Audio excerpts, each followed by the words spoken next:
ពីកម្មភាពដែលខ្ញុំធ្វើអញ្ចឹងខ្ញុំអាចចាំបានខ្ញុំជឿថា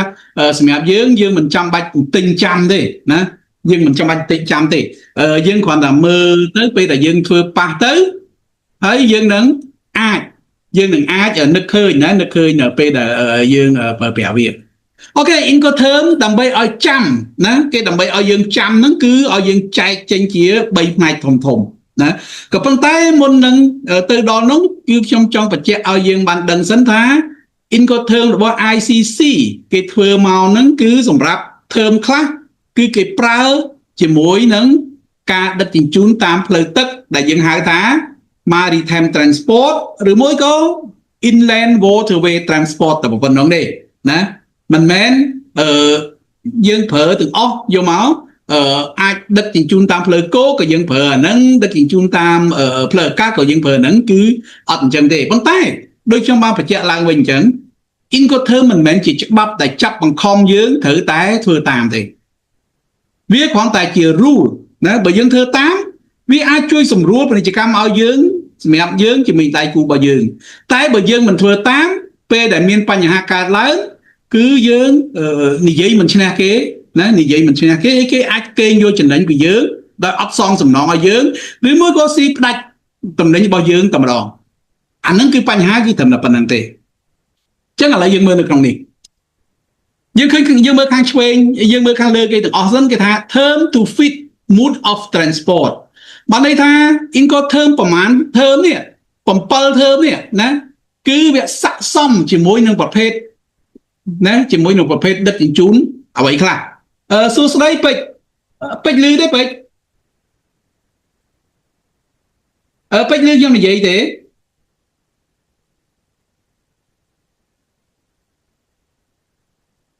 ពេជ្រលឺខ្ញុំនិយាយទេប្រហែលជាតសេរី microphone តិចណាអូខេឥឡូវយើងមើលបន្តទៀតខាងឆ្វេងដៃគេទាំងអស់ all mode of transport including multimodal បានន័យថា term ទាំង7នេះមានតាំងពី Exwork FCA CPT CIP DAT DAP ហើយនិង DDP អញ្ចឹង term ទាំង7នេះណាត្រូវបានគេអនុញ្ញាតឲ្យប្រើជាមួយនឹង all mode of transport បានន័យថាប្រើជាមួយនឹងការដឹកជញ្ជូនតាមផ្លូវទឹកក៏បានប្រើជាមួយនឹងដឹកជញ្ជូនតាមផ្លូវគោក៏បានប្រើជាមួយនឹងដឹកជញ្ជូនតាមផ្លូវអាកាសក៏បានណាហ្នឹងគឺ7 term ហ្នឹងដោយឡែកមាន4 term ទៀតណា4 term នេះមើលគឺមាន term អីគេ FAS បានថា free alongside ship FOB CFR ហើយនិង CIF 4 term នេះគឺយើងមើលខាងឆ្វេងដៃគេប្រាប់យើងថាម៉េចគេថា Sea and Inland Waterway Transport Only អញ្ចឹងនៅក្នុង4 term ហ្នឹងការ design របស់ICC ហ្នឹងគឺគេ design ឲ្យយើងសម្រាប់ប្រើប្រាស់ការដឹកជញ្ជូនតាមផ្លូវគោកពិសេសជាងនឹងទៅទៀតគឺសម្រាប់ទំនិញរាយណាមិនមែនសម្រាប់ប្រភេទកុងតឺន័រទេហេតុអីបានជាគេដាក់អញ្ចឹងវាមានហេតុផលរបស់វានៅពេលដែលយើងចូលដល់ term នីមួយៗខ្ញុំនឹងបញ្យល់លម្អិតហេតុផលរបស់វាណាអញ្ចឹងឥឡូវយើងមើលកន្លែងនេះតនេះទាំងអស់គ្នាតនេះទាំងអស់គ្នាតនេះចាតនអូខេបាទពេជ្រខ្ញុំនិយាយទេពេជ្រស្ដាប់ខ្ញុំតនេះបានទេលឺទទួលបានតនលោកគ្រូតនអូខេចាអរគុណលោកគ្រូបាទអញ្ចឹងឥឡូវយើងតឥឡូវទៅមុខទៀតអញ្ចឹងឥឡូវយើងដឹងហើយណាអញ្ចឹង Incoterm 2010ទាំងអស់គឺមាន11 term 4 term គឺគេ design សម្រាប់ឲ្យយើងប្រើប្រាស់ការដឹកជញ្ជូនតាមផ្លូវទឹក maritime transport ឬមួយក៏កន្លែងនេះពាក្យថា inland waterway transport ហ្នឹងគឺបានន័យថាការដឹកជញ្ជូនតាមផ្លូវទឹកក៏ប៉ុន្តែផ្លូវទឹកហ្នឹងមិនមែនទឹកសមុទ្រទេណាផ្លូវទឹកហ្នឹងគឺសំដៅទៅលើការដឹកជញ្ជូនតាមទន្លេព្រែកជីកបឹងបួយហ្នឹងស្ទឹងបឹងបួយហ្នឹងនិយាយចំគឺទឹកសាបណាការដឹកជញ្ជូនតាមផ្លូវទឹកប៉ុន្តែទឹកសាប តែដោយឡែកបើសិនណាជាការដឹកជញ្ជូនតាមផ្លូវទឹកនោះគឺជាទឹកប្រៃអាហ្នឹងគេហៅថា inland waterway transport ហ្នឹងសំដៅទៅលើការដឹកជញ្ជូនតាមសមុទ្រណាបើយើងនិយាយថា inland waterway transport អាហ្នឹងសំដៅទៅលើការដឹកជញ្ជូនតាមព្រៃជីកតាមស្ទឹងបឹងបួរតាមទន្លេហ្នឹងអាហ្នឹងគេហៅថា inland waterway transport ក៏ប៉ុន្តែវាគឺជាមធ្យោបាយដឹកជញ្ជូនតាមផ្លូវទឹកដូចគ្នា chúng ta không អូខេអ្នកណាមានសំណួរអីមិញ đâu không អ្នកណាមានសំណួរអីទេអត់ទេហ៎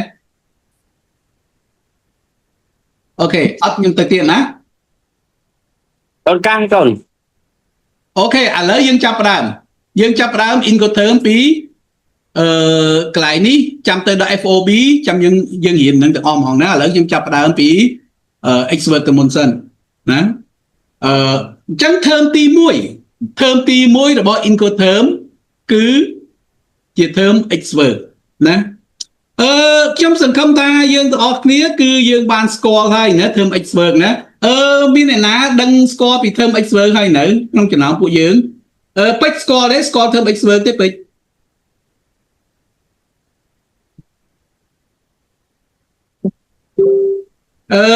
ដូស្គាល់ term expert ទេដូ បាទលោកគ្រូអត់ស្គាល់ផងលោកគ្រូ ចុះបន្ទី ខ្ញុំមិនគ្រូស្គាល់ បាទបន្ទីស្គាល់បន្ទីគាត់ច្បាស់ណាតែយើងមានបន្ទី2ណាបន្ទីខ្ញុំចង់ឲ្យបន្ទីឯងជួយនិយាយពីកាតព្វកិច្ចរបស់អ្នកទិញហើយអ្នកលក់ក្នុង term expert បន្តិចប្រាប់ចែកចាយដល់អ្នករួមថ្នាក់ជាមួយយើង បាទលោកគ្រូ term expert គឺជា term មួយសម្រាប់ប្រើក្នុងការទិញដូរដែលអ្នកលក់មានទំនួលខុសត្រូវដល់អីវ៉ាន់បកលអីវ៉ាន់នៅក្នុងប្រទេសអ្នកលក់នៅមុខឃ្លាំង បាទ ហើយតកតងជាមួយហ្នឹងគឺទំនួលខុសត្រូវគាត់ត្រឹមហ្នឹង បាទ បើសិនបើយើងត្រូវដឹកជញ្ជូនលើកដាក់អីផ្សេងៗគឺជាកាតព្វកិច្ចរបស់អ្នកទិញតែដោយសារតែ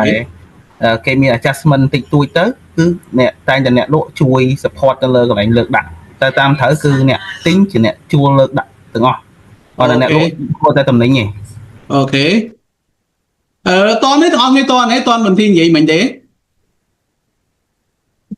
បានទួលបានលោកគ្រូ ចាតតលោកគ្រូជន់ អូខេអញ្ចឹងយើងមើលក្នុងចំណោម Incoterm ទាំងអស់គឺយើងមើល Incoterm expert ហ្នឹងគឺ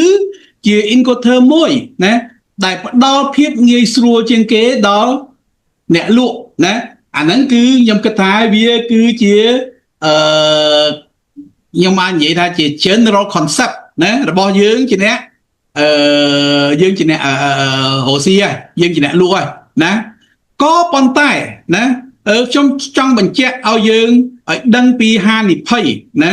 ហានិភ័យដែលនៅពីក្រោយណា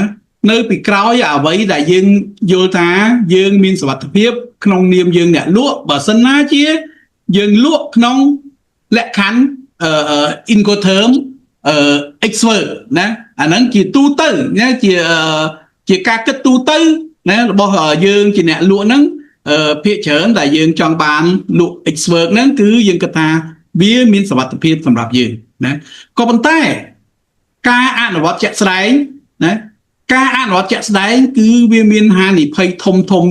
ច្រើនទៀតដែលនៅពីក្រោយ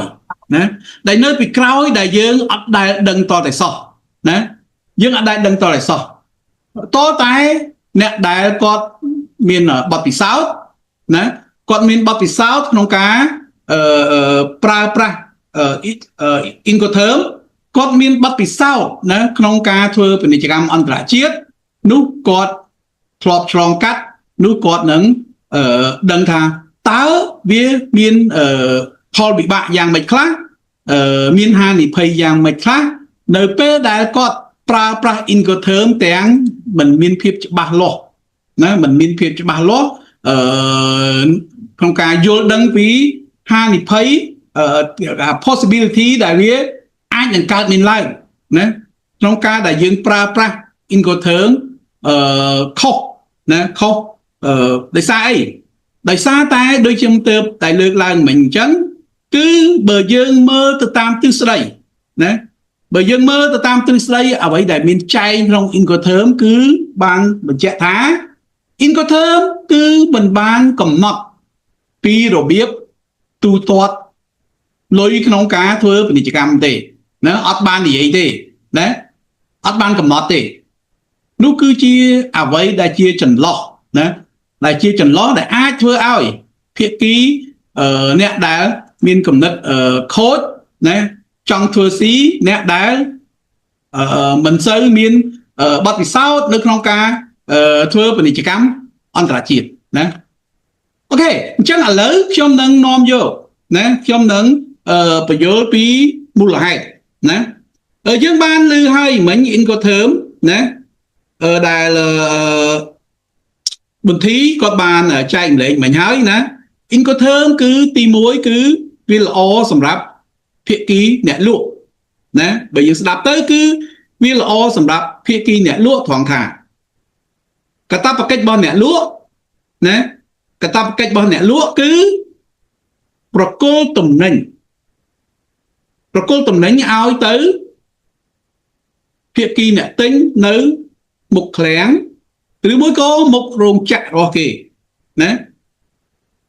អញ្ចឹងកាតព្វកិច្ចអ្នកលក់ក្រោយពីផលិតហើយគាត់វេចខ្ចប់ហើយគាត់រៀបចំរួចរាល់ជាស្រេចក្នុងការប្រគល់ទទួលតំណែងជាមួយនឹងអ្នកទិញដែលនឹងមកទទួលតំណែងដល់មុខឃ្លាំងរបស់គាត់ឬមួយក៏មុខហាងរបស់គាត់ឬមួយក៏មុខរោងចក្ររបស់គាត់ណាដោយឡែកថ្លៃលើកដាក់ពីដីដាក់លើឡានរបស់អ្នកទិញ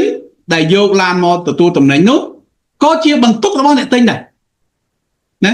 ក្នុងហ្នឹងគឺខ្ញុំបានសរសេរនៅក្នុងសភៅយើងអាចបើកមើលលម្អិតទីទៀតក្រោយពេលដែលខ្ញុំបញ្យល់ហើយកន្លែងណាយើងមិនយល់យើងអាចមើលក្នុងសភៅថែមទៀតយើងនឹងយល់កាន់តែច្បាស់ណា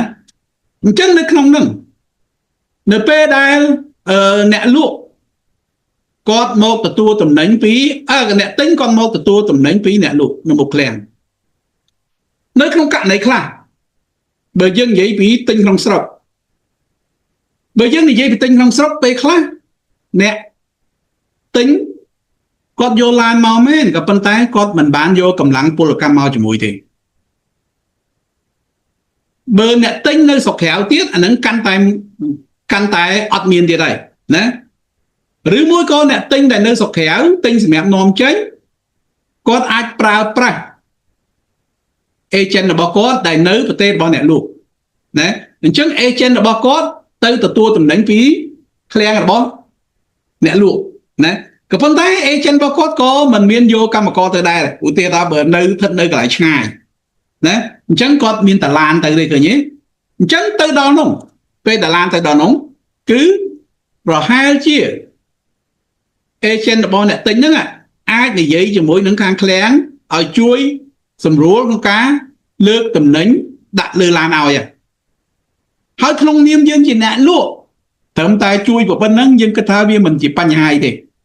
ណាលើកលែងតែការជួយលើកដាក់នោះវាត្រូវការចំណាយទៅលើការប្រើប្រាស់គ្រឿងចក្រលើកដាក់អាហ្នឹងយើងត្រូវជួលអាហ្នឹងប្រហែលជាយើងរៀងនេះបន្តិច